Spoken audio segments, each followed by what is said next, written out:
Hello, hello, hello, hello. Hello, how is everybody doing? It has been quite a while. It has been long. To be honest, I've been quite busy.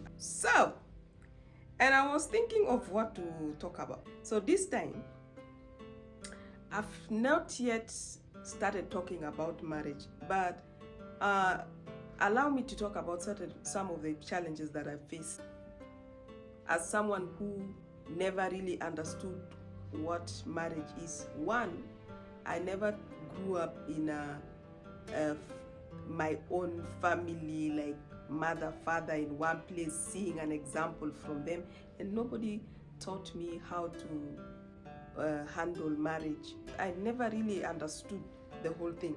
Somehow I found myself in a marriage and it was quite challenging, but I had to figure out how to navigate and come out with it. I've been married for about 14 years now, and the first 2 years was beautiful. Like I was in paradise. I will not lie to you.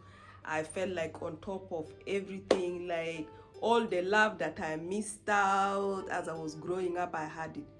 But the moment I conceived my second child, I started seeing different things. So I think that was when marriage was really now happening. So the first 2 years of my marriage was very beautiful, the most beautiful thing on planet Earth. But the next 3 years into my marriage, after those 2 years, was quite hell on earth. I've never seen anything challenging in my life. So totaling up, the first 5 years of my marriage has been hell on earth. I don't know how many times we divorced with my husband. In fact, we sat down and decided that we need to dissolve the whole thing. Like we need to just close I remember one time calling my husband and telling him, tell everybody in your house, tell everybody in the house to leave. Everybody should leave. I'm closing the house down.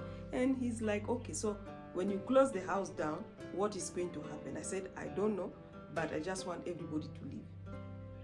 And I was dead serious about it. So it was like really very, very bad. And then the next 5 years, which is now making it 10 years, has been a period of learning. Somehow we find ourselves like restraining ourselves and sitting down and say, hey, what do we do? One important thing that kept us together is that both of us loved the children. Like we didn't want the children. Neither of us wanted the children to grow up with a single parent. So we had to figure out how to make it work. Now, this is where I want to talk about how we were able to figure out how to work together in order to stay for another 4 more years, making it now 14 years. And to be honest, this past 4 years has been the most beautiful. Even when we are not together, we are closer than we have ever been before.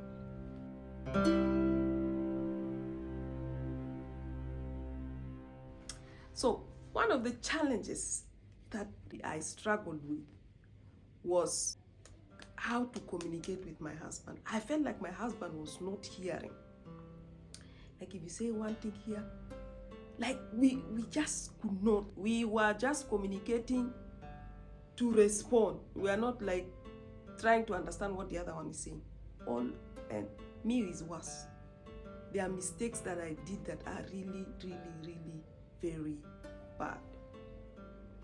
It reached a point I would call him like, constant calling for the next 15 minutes.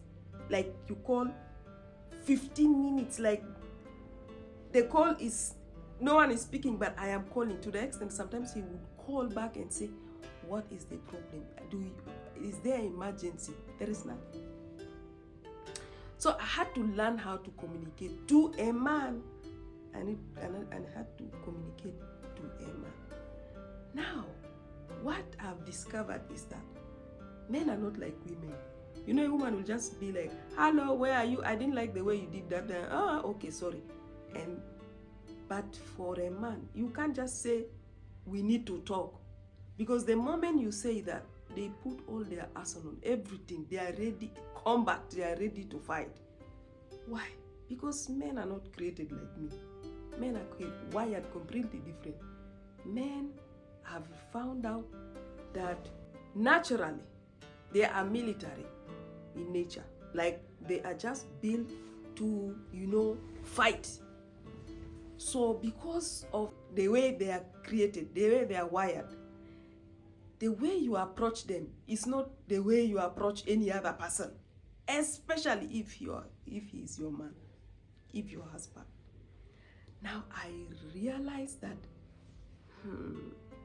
if I'm to approach my husband with an idea, or there is something I'm not happy about, I need to bring it at a time when he's relaxed, when he's not expecting a fight. So I would plan for it. I would sandwich that problem. I would sandwich it in something. Like, we are happy, we are, especially if we want to, do controt. I am using that word in a place of something, and I believe that you will understand as parents. Okay? So after that moment, that is when I now come. Somebody tells you, thank you, for, serving their needs. I'll be like, you're welcome. But, the best way you can thank me is if you change A, B, C, D like this. When they are calm, when he's calm, and when I do that, guess what? It works. It works. But when I come I am not happy about this thing, let us talk about it, nothing will happen. So I have learned to bring my communication in a way that he's relaxed and he's not expecting a fight. Another mistake and challenge that I used to have is to carry my problems. I would carry my problem, the one for the other year, even the other day when he stood me up during the time when I've not yet, I would mingle all these things, I bring them. Now he doesn't understand what I'm talking about. Some of them even, he be like, I don't even remember doing all this kind of thing. I've realized I'm the one that is harboring this thing. Like, I had this uchungu, that is what Kiswahili would say, this hate, this bitterness in me. I carried them from 1900. I was just having them. Then the moment he does anything bad, I start. From the other time, the other day, you also did like, you know what? Healing is not happening. He just sees himself like he cannot even afford to try to correct himself because I do not let go. Then I realized that I had to forgive. And when I forgive, I had to let go. Because it was even affecting our intimate relationship. There are moments when we do not do things, we will stay for ages. And as men, they are not wired like us. A woman can stay for even 5 years straight, busy doing, cooking, whatever, and nothing happened. But a man is not built like that. A man, they are supposed to, release certain things after a period of time. 3 months for a man is very long. And I would punish people like that, because I am angry. Not knowing that bitterness and anger and all that is pushing, a man away. I had to change. I realized that, I had to let go. And then I had to deal with that particular thing. For example, if children were not picked up on time, I'd be like, but why did you not pick the child up? Oh, sorry, I forgot. I thought whatever, they give me a reason. And it is done, finished, there.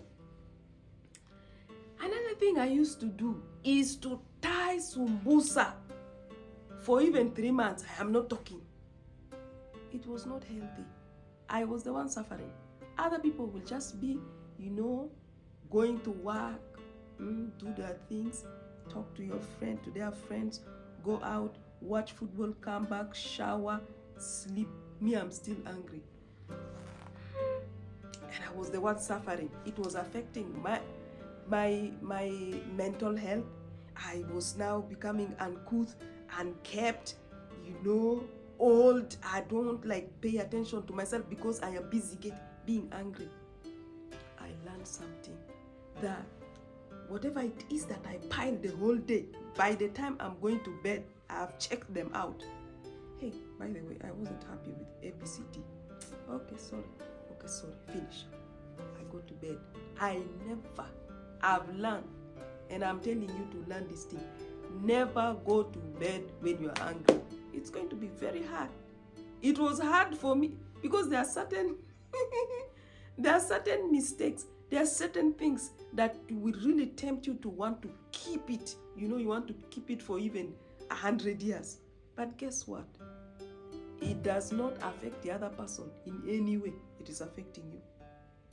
It is affecting you. You are the one who is suffering. Let go. Before you go to bed, check yourself. What is it that is not making me happy? Do you want to talk about it? And by the way, you don't have to talk about every other thing. I've learned that I don't have to bring everything for discussion. Every time we need to talk. Certain things you keep. You use them one day when you have time. Use them as an example to sort things out. But I learn to pick my battles. I don't have to fight about everything every time.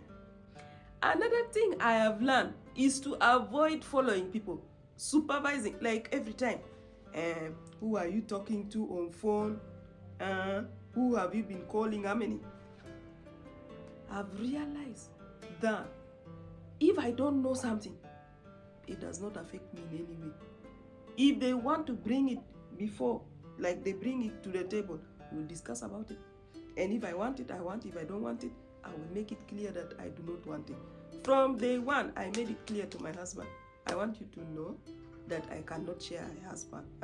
The moment you start saying or you decide that you want to bring another woman, that is the day. Without anything, you are telling me it is time, we are done, we cannot do this thing together. My husband knows about it. He knows it. This is what you should do. Be clear. ABCD, I don't deal with it. I do not want it. Please, if it happens, this is what I will do. Let them know the repercussion and stop there. But it took me long, and it was so hard for me to learn to leave people's phones, their conversation, whatever they do alone. And guess what?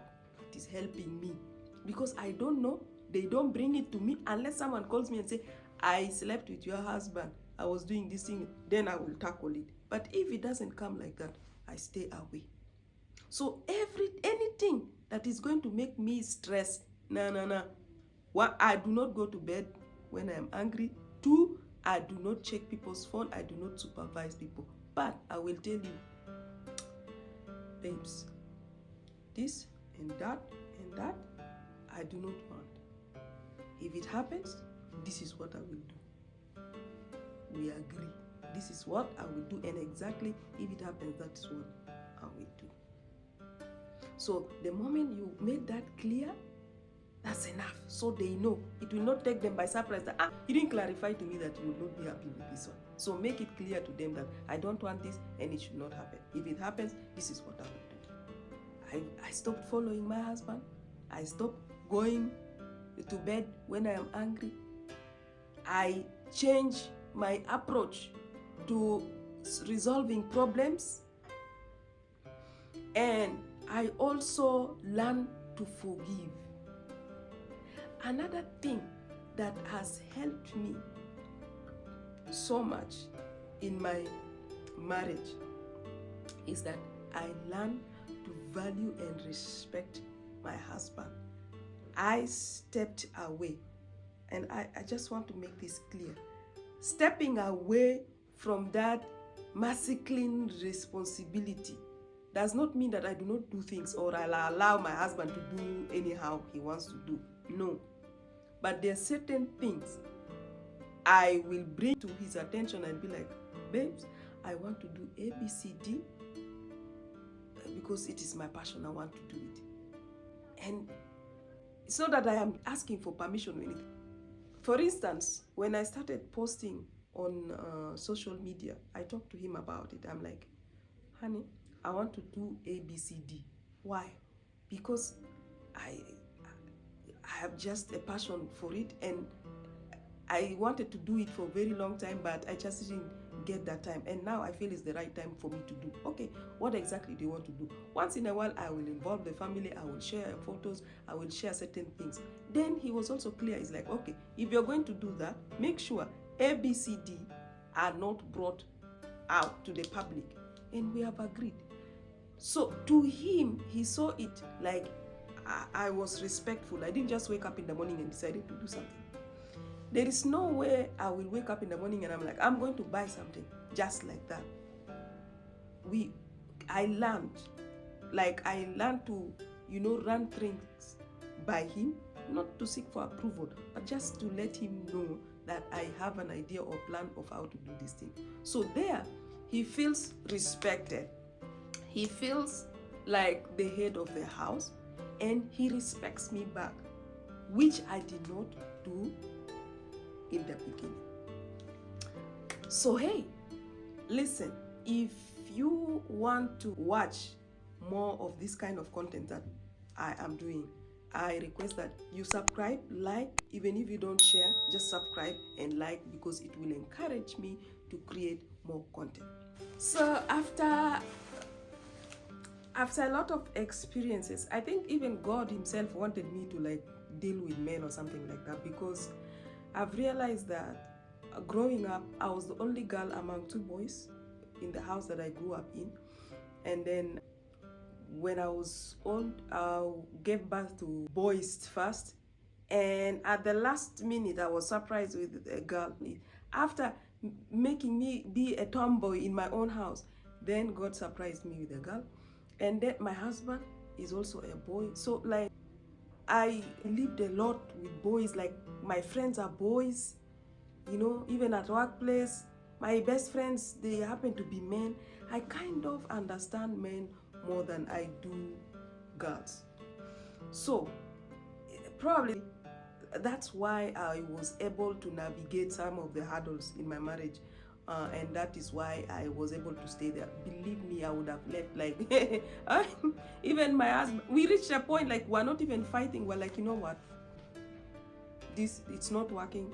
Let's just go. Then we're like, okay, let's just go. What happened to the children? And then we sit down and then try to figure out. And I believe most of these things, I think I was the problem. As a woman, I was the problem. My husband had his own share of, mistakes here and there. But I think as a woman, I contributed towards making it worse. I could have handled it differently.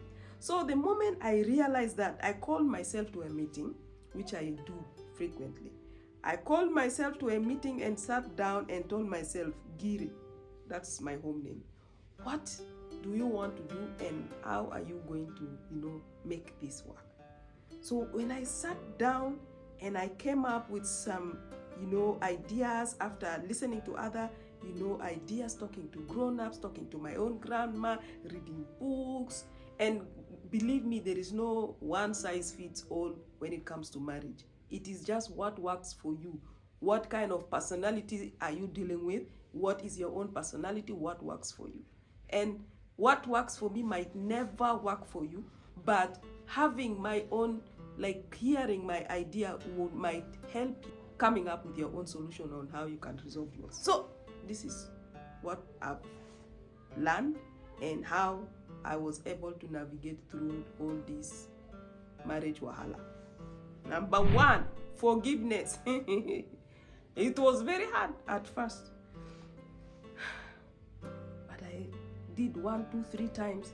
I realized that it was rewarding. It was helping me and it worked. I am using it.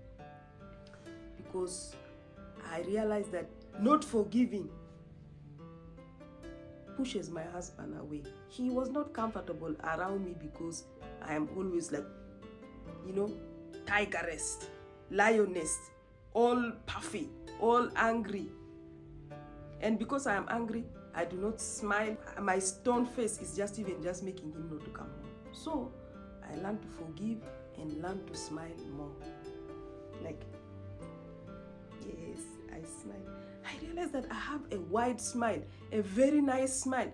I get angry. I don't take it very long. Like, I can get angry the whole day and then forget about it and move forward. It worked for me. Try it, it might work for you. Number 2, I learned to plan myself when I am approaching my husband, either to resolve a problem or to sell out my idea. I learned to plan for it. I don't just wake up in the morning, hey, let's talk. I observe the mood he's in, the time, and then I come with my slots. And then I just, slide in my ideas. They worked. That's why you are still here. Number 3, I learned to serve myself to my husband the way I would want anybody to serve me. Like, if I'm in, a gayo-yo mood kind of, I don't just, I plan myself. There are these women in Melekia, those of us who are in Juba, these women in Melekia. By the way, these ladies are very handy. I went out there to Melekia and I sat down with those women who sell Delka. Those ladies have something that we don't have. I went to those ladies, I sat down with one of them that I trust. I said, Mama, I never grew up with a mother like close. So no one told me about like bedroom affairs. Tell me about it. Those ladies train me certain things.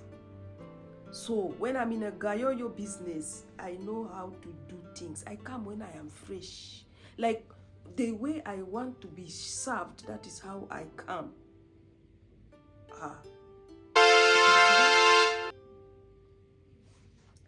That is another thing. If you want to know more about this one, write to me separately on my DM, because I have a brand to sustain. There are certain things I do not just say anything anyhow. My boys will come here one day and they will hear what I'm saying.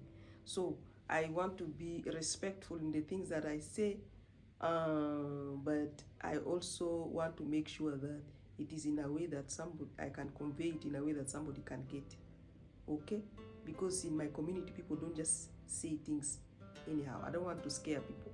So just step down, go to my DM and leave that message and we'll take it up from there. So I serve myself to my husband the way I want to be served. I don't just, just be there. I plan the things that I want. I plan them.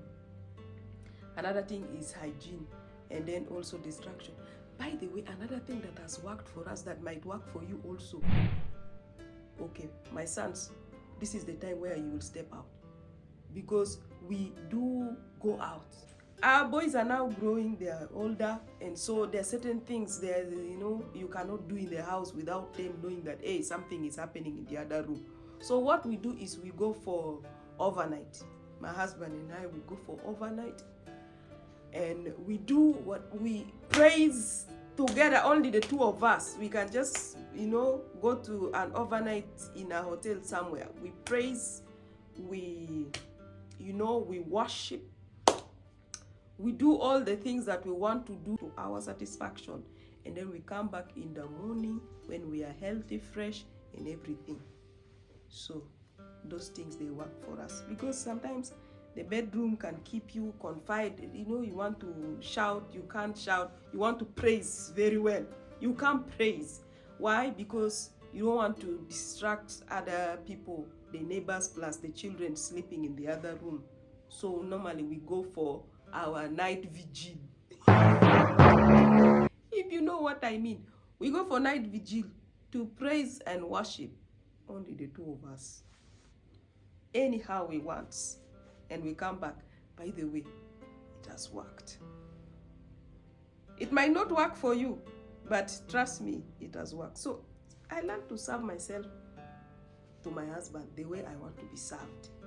Now, another thing is have conversation. Like the things that I want him to do or how I want him to change. I do not say, we need to talk. We have conversation. Like when we are in that moment, that holy moment, like we are in the moment where Holy Spirit has arrested us. We like speak in tongues. When we are now speaking in tongues, when in that moment, I bring those things up in that moment of conversation, and I've realized that he picks it. He understands it at that time better than under a normal condition. Now, this conversation that I'm saying, it might not, those who are not wise might not get it. It's only for the mature and the wise one that will get it. If you don't get it and you want to get clarification, just slope down, go to my DM and write to me and I'll get back to you. But I'm speaking in quotes. This is coded information because we have children, man. And also we have a reputation to protect, and we work in a reputable organization. So we can't just say things that we want to say. These are coded information. So in the moment where I feel like Holy Ghost has arrested him and he's speaking in tongues and all that kind of thing, now I bring in those things that I want him to do to me or change or things like that. And guess what? It happens. Another thing that has helped me also, I decided to take care of myself. Like I would take time for myself, like my me time. I do my personal things that he's not even involved. I learned to give him space, step aside and leave him to do him, and I do me, and we meet. And God has also been so good to us that we work in different places and we have space for each other. There are times when we go like 2 to 3 days, we don't like talk in a sense. You just chat like, hey, what's up? Are you okay? Okay. I need this. Oh, school fees paid. That kind of a thing. So when we meet, it's different. But I learned to give my husband space. And then I learned to let go of things. I learned to pick my battles. I don't have to fight all the battles in the world. And I learned to respect him, as I said earlier. Those are the things that helped me improve my marriage and my relationship with my husband. Marriage is not an easy thing. Another thing is, taking everything before the Lord. I am a strong believer, and everything in every video that I put out, I always put an element of God in it, because this far that I have come, it has always been God. And everything, whatever challenge that I have, I remember one time I went for a dry fasting over my marriage for 21 days straight.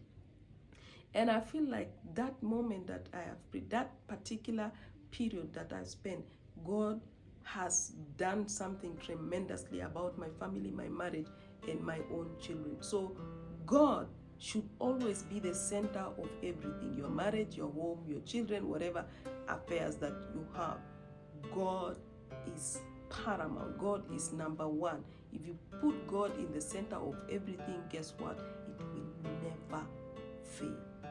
So if you have been with me up to this moment, I thank you so much. I never take you for granted. Please like, subscribe, and those who want me to talk about specific topics, as long as it is respectful and it's something that I can talk freely, we can learn through it, and then it is also decent, please put it in the comments below and I will see what we can do about it. Up to this point, thank you so much. My name is Stella Luca, and very passionate about family, work, life, the hurdles of whatever. And I see you in the next video. Bye bye. Thank you.